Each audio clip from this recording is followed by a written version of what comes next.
Nós vimos no capítulo anterior, no capítulo de número 6, que Estevão ele foi levado para o Sinédrio por causa das diversas falsas acusações que levantaram contra o nosso diácono. Acusações relacionadas à destruição do templo, acusações relacionadas a um tipo de negação das tradições ou até uma rejeição à lei de Moisés. E diante do Sinédrio, o nosso personagem principal, Estevão, ele, arguido se aquelas acusações eram verdadeiras, ele começa a falar, e esse longo discurso que nós temos, ocupando quase todo o capítulo 7, é o discurso de defesa de Estevão, mas também a sua última pregação.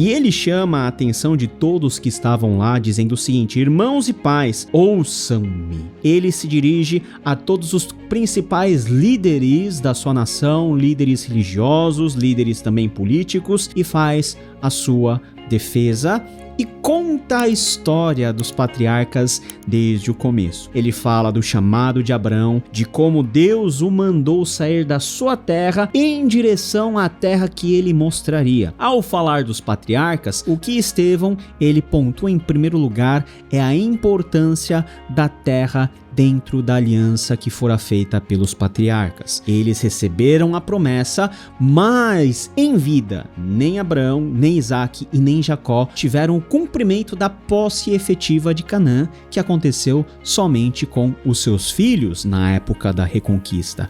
Aliás, aquilo que eles tinham, os patriarcas tinham como posse, era unicamente a sepultura, que era a caverna de Macpela, que Abraão comprou para sepultar a sua mulher, e depois todos os patriarcas, Abraão, Isaac e Jacó, todos foram sepultados lá. E nós temos a história também de como a família de Jacó, os 75 que são citados aqui, eles descem para o Egito e no Egito eles aumentam como um povo numeroso e poderoso em termos quantitativos. Também nós temos o apontamento de um grande pecado que os antepassados eles cometeram, pecado relacionado à traição de José. Mas nós vimos que aquilo que os irmãos fizeram contra José era aquilo que Deus usou para salvar a vida de toda a família de Jacó da fome que estava assolando toda a região, e que José, ele, usando-se da sabedoria porque Deus estava com ele, fez uma estratégia para que o Egito e todos aqueles que se aliassem ao Egito pudessem ser salvos desse tempo tão terrível. Nós podemos ver que mesmo a despeito da desobediência e da impiedade dos antepassados, no caso mais específico dos irmãos de José, Deus ele continuou a abençoar o povo, a fazer com que aquela falha se transformasse numa oportunidade para que o próprio povo ele fosse salvo. Aquilo que os judeus eles davam tanto valor, que era em primeiro lugar a terra, que era uma evidência física e material do cumprimento da aliança de Deus para com toda a nação, diante da vontade de Deus, era algo relativizável. Por quê?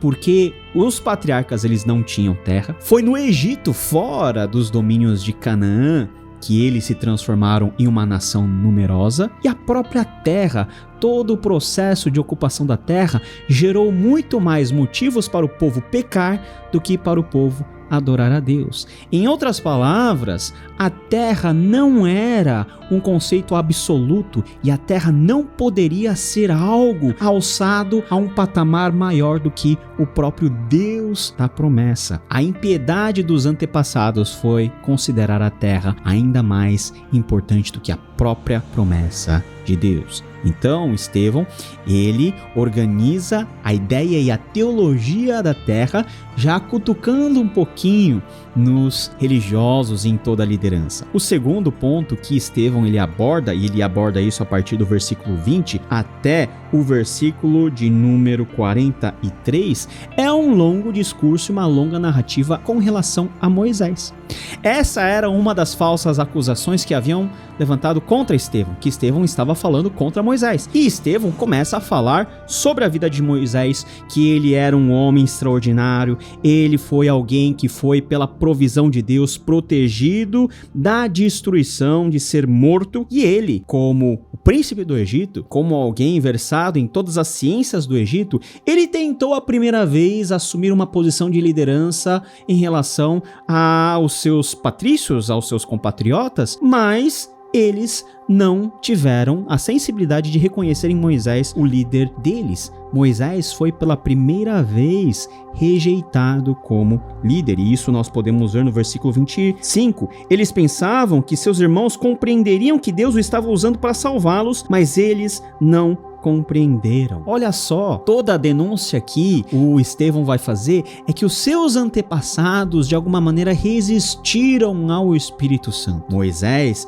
na primeira vez, ele foi vítima dessa não compreensão, por isso, depois de tudo que acontece, ele foge para Midian, lá passa 40 anos, e lá em Midian, Moisés tem um encontro com Deus vivo, o Deus de Abraão, Isaac e de Jacó, no episódio da sarça ardente, aonde Deus, ele comissiona Moisés para ir ao Egito e ser o libertador.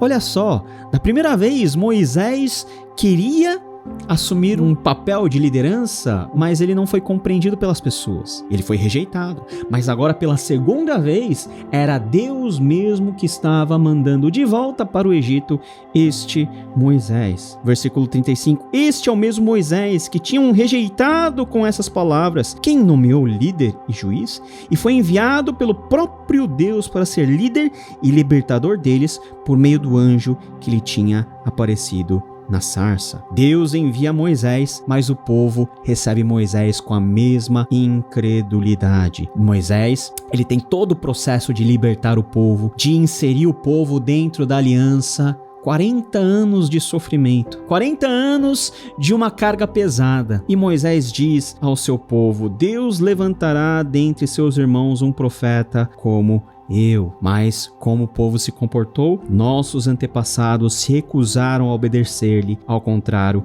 rejeitaram-no e em seu coração voltaram para o Egito. Eles saíram do Egito, mas o Egito não saiu do coração do povo. Tanto é que esse povo foi dizimado nos 40 anos de peregrinação no deserto, e apenas daquela geração Josué e Caleb entraram na terra prometida. Veja que nós temos o exemplo claro de Moisés. A rejeição a Moisés simbolizava a rejeição ao próprio Deus que havia comissionado Moisés a libertar o povo e a estabelecer com o povo a aliança que ele fizera com os patriarcas. Então, veja, o que Estevão está dizendo é o seguinte: olha, vocês estão falando que eu é que estou contra Moisés, mas analisem, os pais de vocês, os nossos antepassados sempre fizeram isso com Moisés. Eles foram ímpios, eles foram rebeldes, eles foram desobedientes, eles trocaram Deus pelos ídolos, e esses são os nossos antepassados. O terceiro ponto, e esse é o ponto final, é com relação ao templo. Lembra que a acusação das falsas testemunhas era o seguinte: pois ouvimos dizer que esse Jesus o Nazareno destruirá este lugar e mudará os costumes e a lei de Moisés. O que Estevão teria a dizer sobre o templo? E aquilo que Estevão fala sobre o templo se transforma na gota d'água para que toda a caça sacerdotal, com ódio e ranger de dentes, atacasse e matasse Estevão. Estevão começa a dizer o seguinte: olha, por meio de Moisés, Deus deu a condição para que os nossos antepassados no deserto tivessem o tabernáculo, que é a manifestação visível da presença de Deus. Sob a liderança de Josué, vocês entraram na terra, e por meio de Davi, Deus, ele tem um plano estabelecido de fazer uma morada fixa, o templo que o seu filho vai colocar em execução, o templo suntuoso de Salomão. Porém, esse templo por si só não significaria muita coisa, porque vocês construíram o templo, mas continuaram rebeldes diante de Deus. E tem outra coisa, versículo 48, todavia o Altíssimo não habita em casas feitas por homens, o céu é o seu trono, a terra é o estrado dos seus pés. Que casa vocês vão edificar a Deus? Esse negócio de vocês colocarem sobre o templo toda a devoção de vocês, como se o templo em si fosse o próprio Deus, é algo completamente descabido. E Estevão, ele fala na perspectiva já da nova aliança em Cristo Jesus. O que Cristo Jesus fez? Ele tornou obsoleto o próprio templo ao se colocar como o templo. Jesus é o novo templo de Deus. Não há mais aqui no Novo Testamento uma concepção de espaço sagrado, porque em Cristo o nosso contato com Deus ele é feito. Não há mais necessidade nem de templo, nem do sistema sacrificial dependente do templo. Estevão está falando de uma nova ordem. Vocês não precisam mais nem da terra. Moisés se tornou obsoleto. O templo já não tem mais utilidade. Tudo isso por causa da rebeldia de vocês. E ele termina dizendo: povo rebelde, obstinado de coração e de ouvidos, vocês são iguais aos seus antepassados, sempre resistem ao Espírito Santo.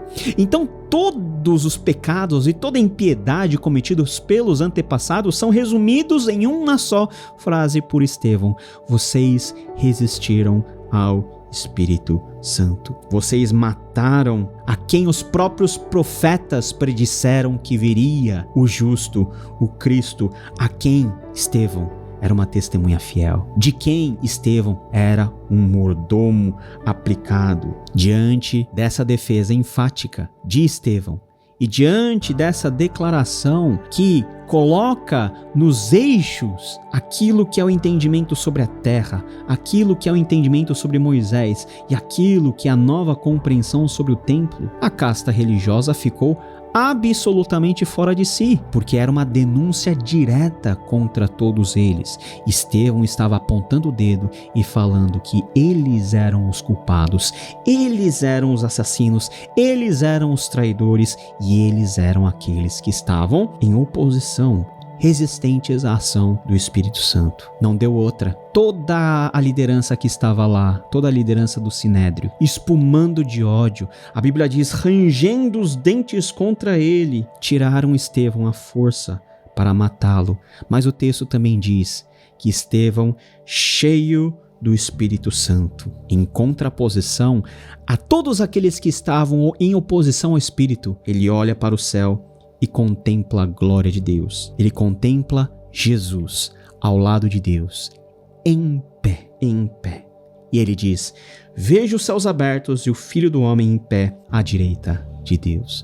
Que visão maravilhosa! Enquanto Estevão está lá contemplando a glória do Filho de Deus em pé, e é a primeira vez que Atos fala em Jesus estar à destra de Deus em pé, vendo o que está acontecendo, vendo o seu amado Estevão. Ao ouvir isso, os religiosos não aguentaram, foram violentos para com Estevão e mataram Estevão, lapidaram-no, jogaram pedras, fizeram aquilo que dentro da legislação romana não era a responsabilidade deles. Então eles fizeram um ato ilegal. O julgamento era ilegal porque tinham testemunhas falsas, a pena foi ilegal. E mesmo diante de tudo isso, Estevão, sendo apedrejado, ele se ergue e diz: Senhor, recebe o meu espírito. E Senhor, não considere todos eles como culpados, porque eles não sabem o que estão fazendo. Estevão, com certeza, era alguém muito, mas muito igual a Jesus. Ele tinha a voz,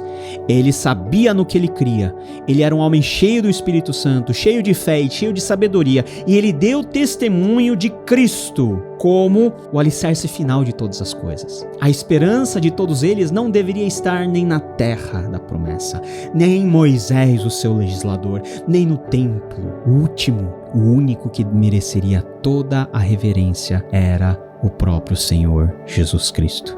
Esse Jesus que de braços abertos recebeu o primeiro mártir da história do cristianismo, o diácono Estevão. Ele foi apedrejado e o texto diz que ele adormeceu. Que relato maravilhoso! Ele adormeceu, esperando o dia em que, juntamente com todos os santos que dormiram, eles serão acordados com o som da trombeta na vinda gloriosa do Senhor Jesus, a quem eles tanto amaram. E por quem eles deram a vida. É um texto tão rico que nos fala de pontos teológicos tão importantes, mas a nossa reflexão deve estar em o quanto nós temos resistido ao Espírito ou o quanto nós somos cheios desse Espírito.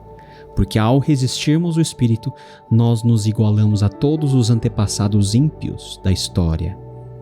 Mas, quando nós somos cheios do Espírito Santo, não somente trilhamos o mesmo caminho que Estevão trilhou, mas nos tornamos parecidos com Jesus. Contemplaram Estevão e viram nele um rosto angelical. Na morte, Estevão estava com os olhos atentos em Jesus. Ele viu Jesus recebendo ele. Que maravilha! Será que o nosso coração está cheio do Espírito a esse ponto? Esse é o nosso desafio. Desafio esse que nós vemos refletido na vida de um jovem, de alguém que não era apóstolo, que servia às mesas, mas que era amado demais pelo Senhor Jesus. Que Deus abençoe todas as nossas vidas. Nos vemos no próximo capítulo, querendo Ele. Tchau, tchau.